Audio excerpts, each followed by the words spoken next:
And welcome to the new video. In this video, I'll be discussing about the power flow equations and control of HVDC transmission system. So what are the different equations and how the control is accomplished in an HVDC transmission system. So in the last lecture, I have already discussed about HVDC transmission and its basic things and advantages and disadvantages over HVAC transmission. So in figure is shown a single line diagram of typical HVDC system. ഒരു typical HVDC സിസ്റ്റത്തിൻ്റെ ഒരു simple portion മാത്രമാണ് ഇവിടെ കാണിച്ചിട്ടുള്ളത്.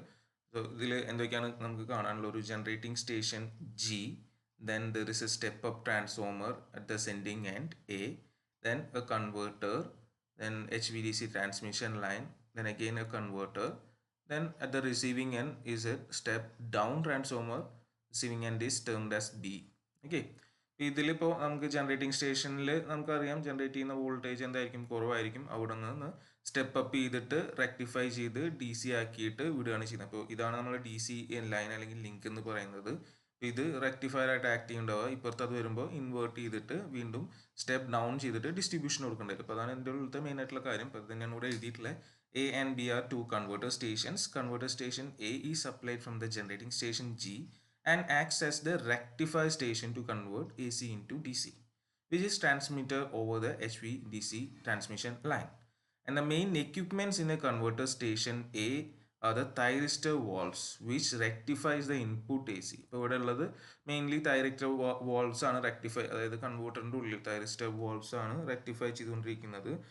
അത് തന്നെ ആവണം നിർബന്ധമില്ല, വേറെ ആയിരിക്കാം.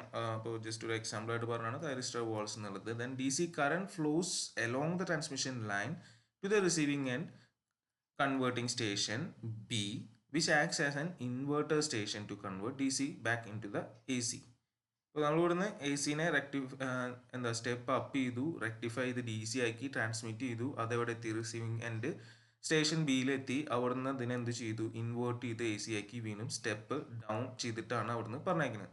And at the sending end, the AC voltage from generator is stepped up to appropriate value by the step up transformer and fed to the rectifier station. And at the receiving end, the high voltage AC from the inverter station is stepped down by the step down transformer to low voltage for further distribution. ഇപ്പോൾ അതാണ് ട്രാൻസ്ഫോമറിൻ്റെ purpose വരുന്നത്. Sending എൻഡിലെ step up ചെയ്യാനും receiving എൻഡിലെ step ഡൗണും ചെയ്യാനും.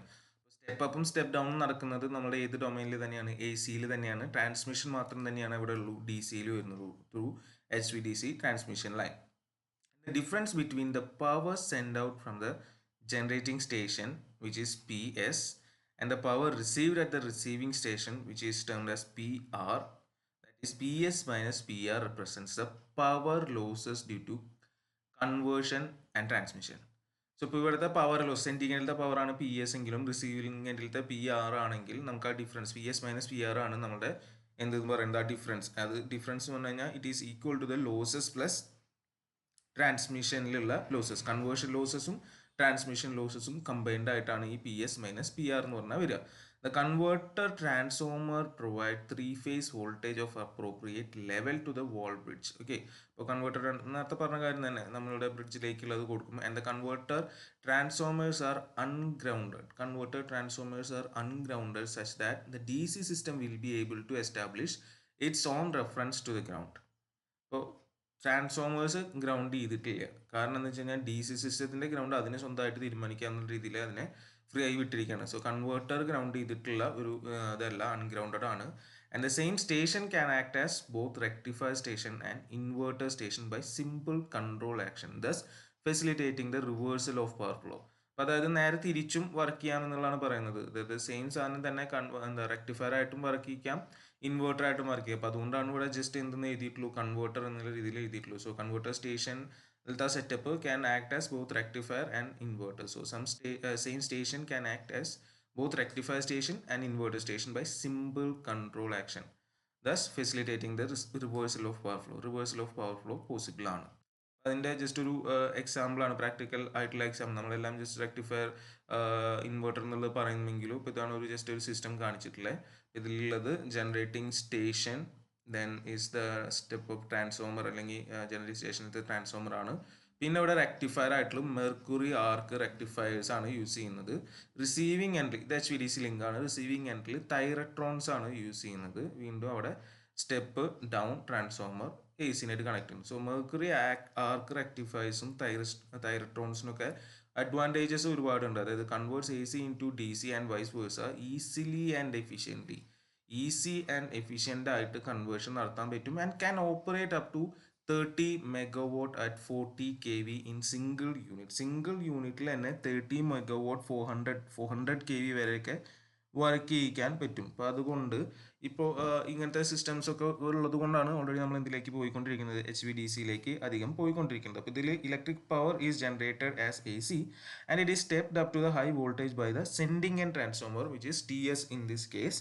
And the AC power at high voltage is fed to the mercury arc rectifiers which convert this AC into DC and sends through the DC transmission link. And the transmission of electric power is carried out at this high DC voltage. And at the receiving end, the DC is converted back to AC using this thyratron. And the AC supply is stepped down to the low voltage by the receiving end transformers TR. ഇതാണ് ഇതിലും നടക്കുന്നത്. ഇതിൽ mercury arc റെക്ടിഫയേഴ്സും തൈറട്രോൺസും ആണ് ഉപയോഗിക്കുന്നത് എന്നുള്ളതാണ് മെയിനായിട്ടുള്ള കാര്യം. 30 megawatts ഒക്കെ സിംഗിൾ യൂണിറ്റിൽ തന്നെ 30 മെഗാവാട്ട് 400 kV അവൈലബിൾ ആണ് എന്നുള്ളതാണ് എൻ്റെ അഡ്വാൻറ്റേജ് വരുന്നത്. നെക്സ്റ്റ് നമുക്ക് നമ്മുടെ മെയിനായിട്ടുള്ള കാര്യത്തിലേക്ക് വരാം. Basic principle of control of HVDC systems. Oh you can simply term it as the power control. ഇപ്പോൾ ഇവിടെ കാണിച്ചിട്ടുള്ളത് ഒരു ബേസിക് സിസ്റ്റമാണ് കാണിച്ചിട്ടുള്ളത്. ഇതിന് മോണോപോളാർ ലിങ്ക് സിസ്റ്റം എന്നുള്ള രീതിയിൽ വേണമെങ്കിൽ പറയാം.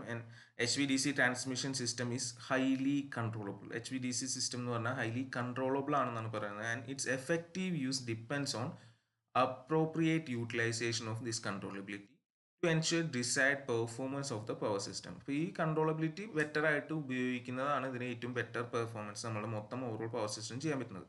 സോ ഇവിടെ കാണിച്ചിട്ടുള്ള ഒരു HVDC ലിങ്ക് ആണ്. ഇതെന്ന് പറഞ്ഞു കഴിഞ്ഞാൽ ഒരു മോണോപോളാർ ലിങ്ക് എന്ന് പറയാം, അല്ലെങ്കിൽ one pole of a bipolar link. അപ്പോൾ links, different types of links അടുത്ത വീഡിയോയിൽ പറയുന്നുണ്ട്. അപ്പോൾ അതിൻ്റെ ഒരു എന്താ മോണോപോളാർ ലിങ്ക് എന്നുള്ള രീതിയിൽ പറയാം, അല്ലെങ്കിൽ ബൈപോളാറിൻ്റെ ഒരു പോർഷൻ എന്നുള്ള രീതിയിൽ ആണ് പോയി കാണിച്ചിട്ടുള്ളത്. ഇതിൻ്റെ ബേസിലാണ് നമ്മൾ എല്ലാം പറയുന്നത്. അപ്പോൾ അങ്ങനത്തെ ഒരു മോണോപോളാർ ലിങ്കിൻ്റെ കേസ് വെച്ചിട്ടാണ് നമ്മൾ പറയുന്നത്. അപ്പോൾ ഇതിൻ്റെ ഒരു ഇക്വാലൻറ്റ് സർക്യൂട്ട് ഇപ്പോഴത്തെ കാണിച്ച നമ്മുടെ ഈ സിസ്റ്റത്തിൻ്റെ, അതായത് നമ്മൾ 3 ഫേസ് ട്രാൻസ്ഫോമർ റെക്ടിഫയർ, അതായത് സെൻഡിങ് എൻഡ് സ്റ്റേഷനും റിസീവിങ് എൻഡ് സ്റ്റേഷനും ഇടയിൽ നമ്മുടെ ട്രാൻസ്മിഷൻ ലൈൻ വരുന്നുണ്ട്. അപ്പോൾ ഇതിൻ്റെ ഒരു ഇക്വാലൻ സർക്യൂട്ടാണ് ഇവിടെ കാണിച്ചിട്ടുള്ളത്. അപ്പോൾ ആ ഇക്വാലൻ സർക്യൂട്ടിൽ നോക്കുകയാണെങ്കിൽ ഇവിടെ 2 എൻഡിലായിട്ടുള്ള കൺട്രോളബിൾ ആയിട്ടുള്ള DC സോഴ്സ് എന്നുള്ള രീതിയിലാണ് കാണിച്ചിട്ടുള്ളത്. വാരിയബിൾ DC സോഴ്സുകളാണ് പുറത്തും കാണിച്ചിട്ടുള്ളത്. പിന്നെ വരുന്നത് RCR റെസിസ്റ്റൻസ്, നടുവിൽ ട്രാൻസ്മിഷൻ ലൈനിൻ്റെ റെസിസ്റ്റൻസ്, പിന്നെ RCA. ഇപ്പോൾ ഇവിടുത്തെ VDOR കോസ് ആൽഫ ആണ് ഇവിടെ കാണിച്ചിട്ടുള്ളത്. ഇനി ഇവിടെ വരുന്ന വോൾട്ടേജ് VDR ആണ്.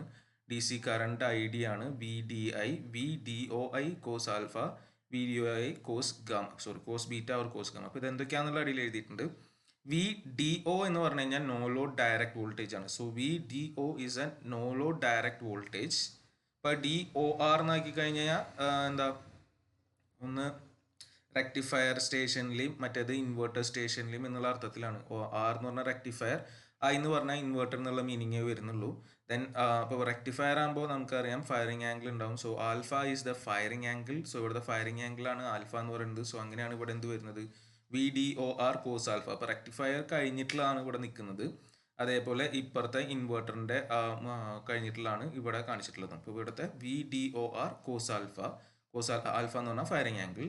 ദെൻ ഇപ്പുറത്തെ അതേപോലെ വരുന്നത് VDOI കോസ് ബീറ്റ അല്ലെങ്കിൽ VDOI കോസ് ഗാമ എന്ന് ഉപയോഗിക്കും. ബീറ്റയും ഗാമയും എന്ന് പറഞ്ഞ 2 ആംഗിളുകളാണ്. ഒന്ന് ബീറ്റ നമ്മുടെ ആംഗിൾ ഓഫ് അഡ്വാൻസ് ആണ്, but without overlap. Overlapping consider ചെയ്യാൻ്റെ ആണെങ്കിൽ ബീറ്റ ഉപയോഗിക്കാം, അല്ല വിത്ത് ഓവർലാപ്പ് ആണ് അഡ്വാൻസ് ആംഗിൾ എങ്കിൽ അതിനെ ഗാമയായിട്ട് ഉപയോഗിക്കാം. പിന്നെ ക്യാപിറ്റൽ R എന്ന് പറഞ്ഞു കഴിഞ്ഞാൽ resistance of transmission line. So ഇത് DC ട്രാൻസ്മിഷൻ ലൈനിൻ്റെ റെസിസ്റ്റൻസ് ആണ് ക്യാപിറ്റൽ R ആയിട്ട് കാണിച്ചിട്ടുള്ളത്.